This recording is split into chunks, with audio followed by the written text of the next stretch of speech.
अस्सलाम वालेकुम स्टूडेंट्स। आज हम लेसन 3 स्टार्ट कर रहे हैं और टॉपिक और टाइटल बड़ा इंटरेस्टिंग है इसका, why boys fail in college. तो बड़ा रेलेवेंट है आप स्टूडेंट्स से ये, और ये बॉयज़ से मतलब सिर्फ बॉयज़ थोड़ी है, आप इसको स्टूडेंट्स पढ़ लीजिए। आप भी आपके जहन में इस मौजू को लेके बहुत सारी बातें आती होंगी कि क्या क्या वजूहात हो सकती हैं फेलियर की। तो यहाँ फेल होने से मुराद सिर्फ ये नहीं कि अगली क्लास में प्रमोट नहीं हो रहे आप, बल्कि जो आप की एक्सपेक्टेशंस थी, जो आप के एम्स थे या जो टारगेट्स थे, वो आप अचीव करने में अगर नाकाम हो रहे हैं तो इसको फेल गिना जा रहा है। तो आप भी यकीनन सोचते होंगे और अभी भी सोच रहे होंगे कि कौन कौन सी बड़ी वजूहात हो सकती हैं इस फेलियर की। लेकिन यहाँ आपको कुछ इंटरेस्टिंग रीज़न्स मिलेंगी फेलियर की जो आपने शायद सोची ना हों। चूँकि जो इसके राइटर हैं हर्बर्ट ई हॉक्स, ये खुद बड़ा अरसा पढ़ाते रहे, प्रोफेसर रहे यूनिवर्सिटी और कॉलेज के अंदर। तो अपने वसी तजर्बे के बाद उन्होंने ये ज़्यादा अहम जो वजूहात हैं फेलियर की वो बताई हैं। तो पहले हम डिस्कस करते हैं कि ये फ़ेल होने वाले स्टूडेंट्स जो हैं ये होते कितनी किस्म के हैं। Of the boys who do not reach there natural academic boundary, वो लड़के जो अपनी फितरी तालीमी सरहद तक नहीं पहुंच पाते। तो यहाँ प्रोज़ है, चूँकि नसर है और ख़ास स्टाइल है राइटर के लिखने का, तो इसका मीनिंग असेस करना पड़ेगा हमें।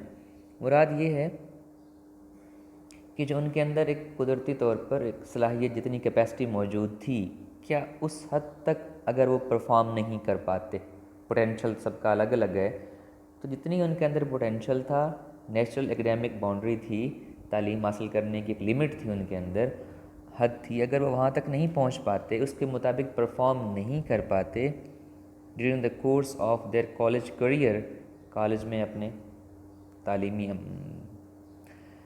अमल के दौरान, बट टू फेल, बल्कि वो नाकाम हो जाते हैं, टू गेट थ्रू, आगे बढ़ने में, कामयाब होने में, गेट थ्रू कामयाब होना, पास होना। There are two main classes, तो ऐसे लड़कों के दो बड़े ग्रुप हैं, दो किस्में हैं, दो ग्रोह हैं ऐसे लड़कों के। तो फेल होने वाले लड़कों के दो ग्रोह हैं। दोज हु ट्राई, एक वो जो कोशिश करते हैं, and those who do not try, और एक वो जो कोशिश नहीं करते। तो दो मेजर क्लासेस में डिवाइड कर दिए गए उनको।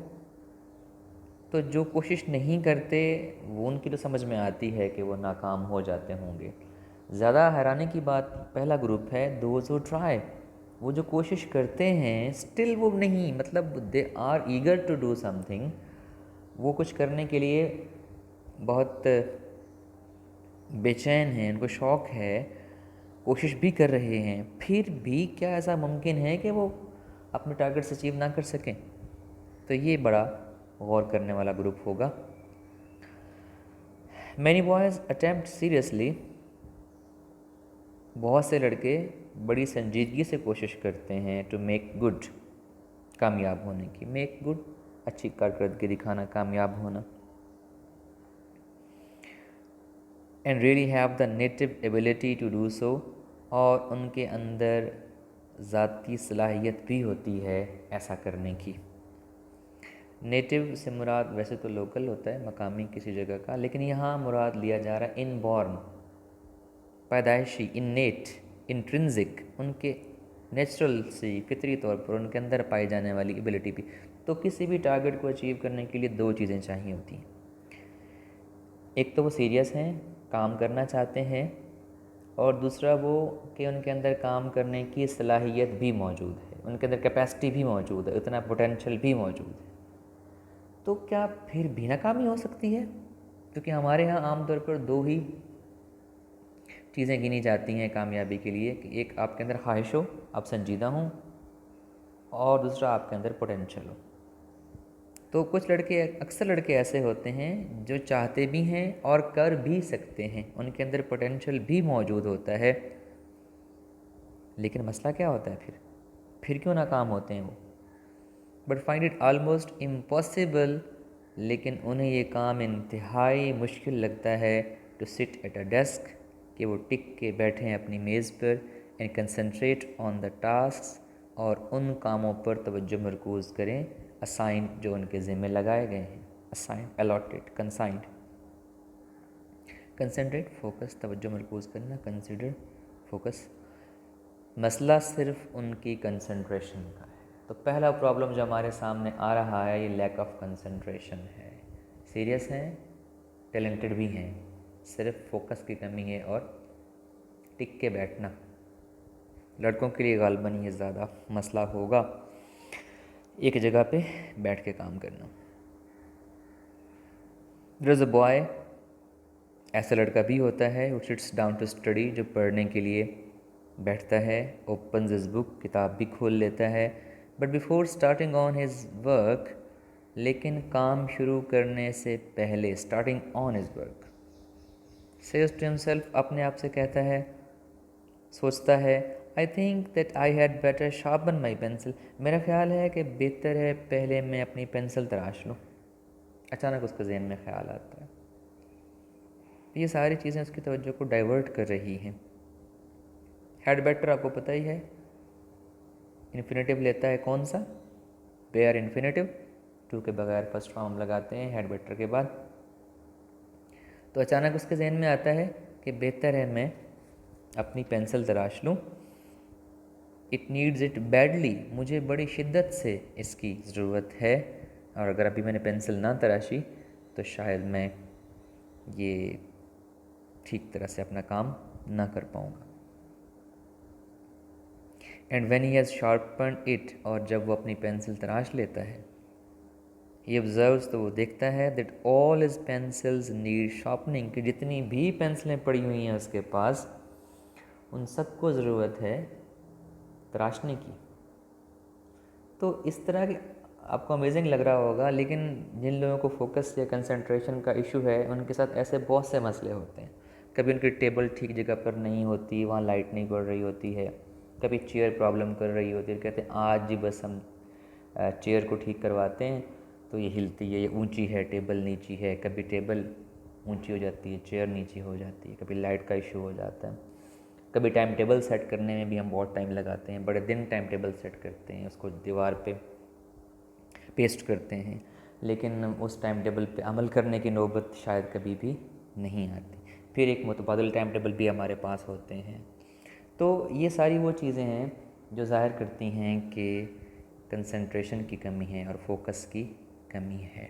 जो टास्क हमारे सामने होता है उसके अलावा जब और बातें हमारे ज़हन में आना शुरू हो जाएं, एंड सो ऑन, और ऐसे फिर इसके अलावा और बहुत सारे काम, मुख्तलिफ छोटे मोटे मशागिल हैं, चीज़ें हैं, इनमें वो लगा रहता है, until his time is gone, हत्ता कि उसका वक्त जो है वो गुज़र जाता है, ख़त्म हो जाता है, and nothing has been done, और कुछ भी नहीं हो पाता। अब उसने 40 मिनट असाइन कर दिए, जी मैं ये पढ़ रहा हूँ इंग्लिश, इसके लिए 40 मिनट से, तो उसके लिए फिर वो बिस्तर झाड़ेगा, चादरें ठीक करेगा, घर में सबको कहेगा भाई शोर ना करें मैं पढ़ने लगा हूँ, उसमें छोटे बहन भाइयों से बहस में 15 मिनट गुजर जाएंगे, कभी उसको गली से गुजरते हुए रिक्शे का शोर तंग करेगा। ये सारे एक्सक्यूज़ हैं बेसिकली, असल वजह वही है कि उसके पास कंसंट्रेशन या फोकस की कमी है।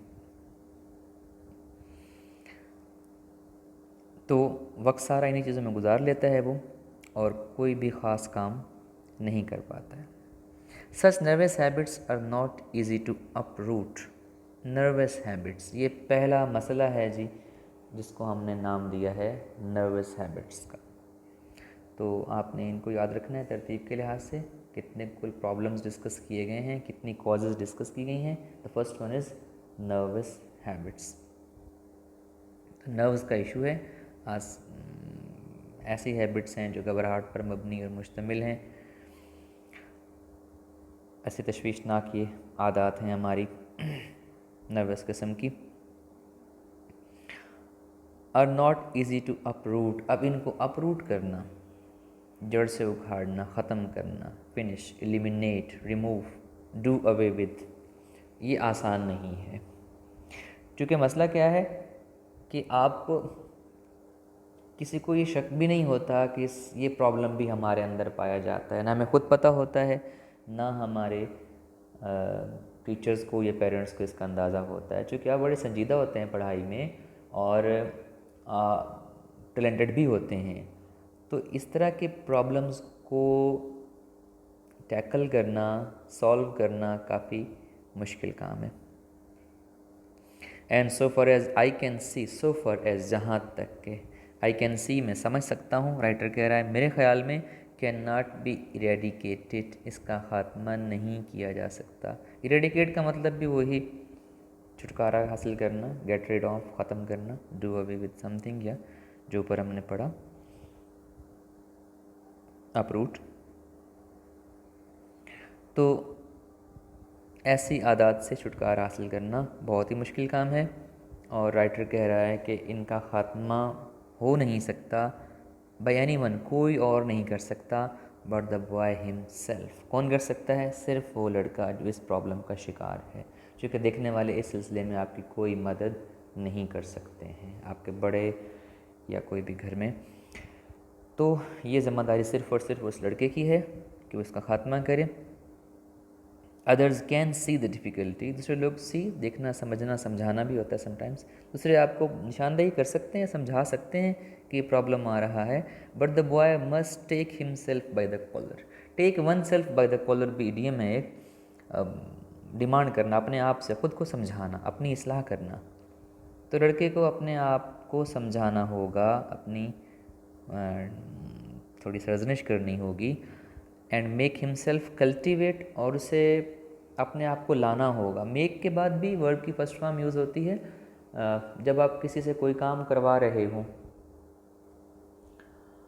ही made me write a letter, उसने मुझसे ख़त लिखवाया। तो मेक डू समथिंग, किसी से कोई काम करवाना। तो इस मेक के बाद भी हम बेयर इन्फिनेटिव या टू के बगैर वर्ब की फर्स्ट फॉर्म यूज़ करते हैं। The teacher made me stand, teacher ने मुझे खड़ा कर दिया। तो उसको अपने आप को कायल करना होगा, मजबूर करना होगा। कल्टीवेट, कि वो अपने अंदर पैदा करे, बढ़ाए, डेवलप करे।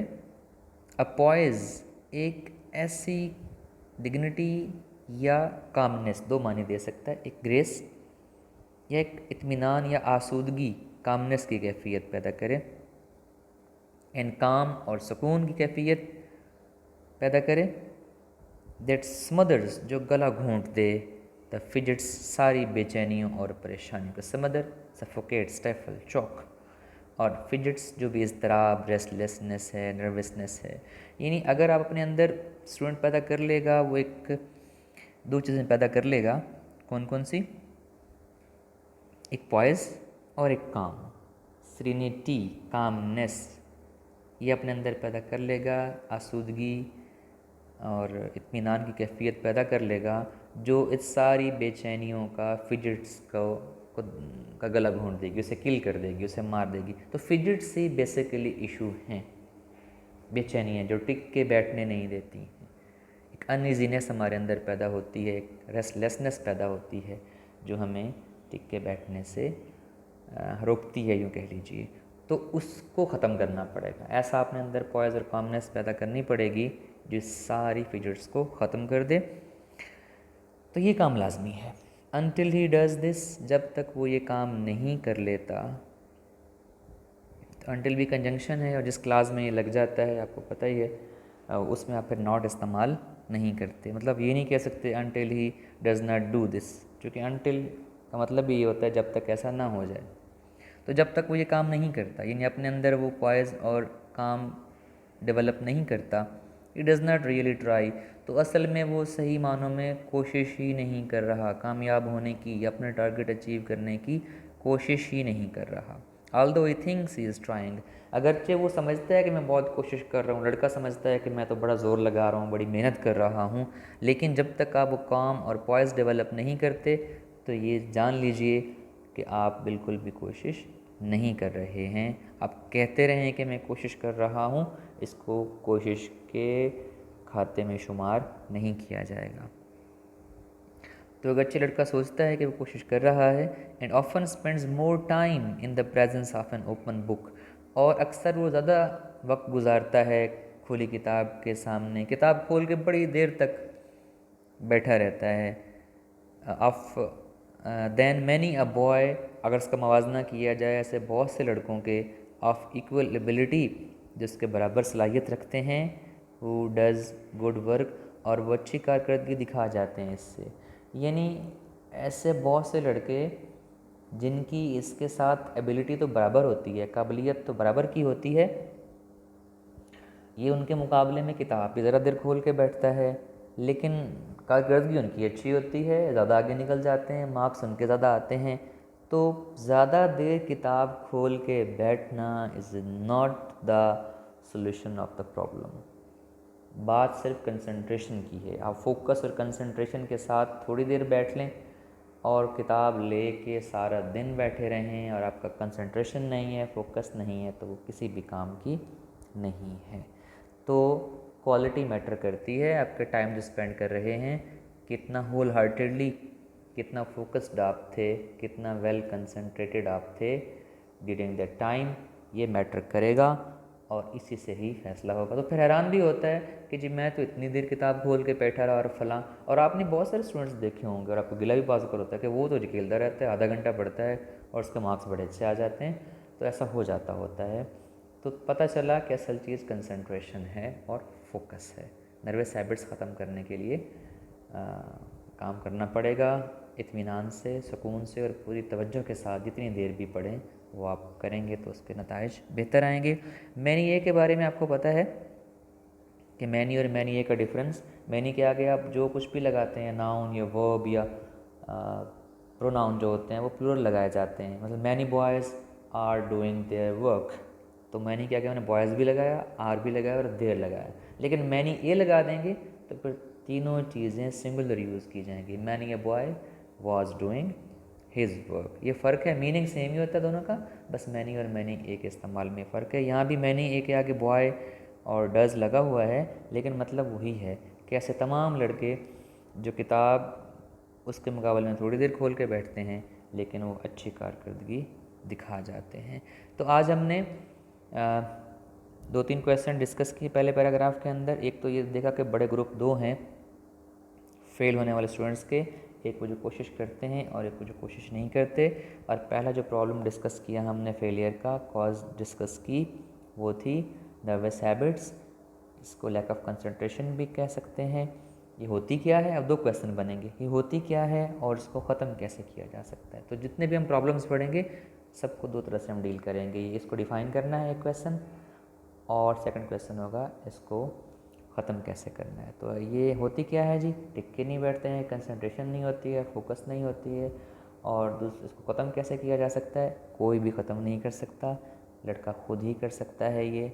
और करना कैसे पड़ेगा उसको, और याद रखिए कि प्रॉब्लम किसी आम बच्चे का नहीं है, ये ऐसे बच्चे का है जो बड़ा ब्रिलियंट है और जो बड़ा सीरियस भी है। ये दोनों खूबियाँ होने के बावजूद लैक ऑफ कंसंट्रेशन से वो समटाइम्स मार खा जाता है। तो उसे अपने अंदर एक काम और पॉइज पैदा करना पड़ेगा, फिजर्स ख़त्म करनी पड़ेगी, अनइजीनेस, तब जाके वो अच्छी कारकर्दगी दिखा सकता है। तो आज के लिए इतना ही। Thank you so much, have a nice day.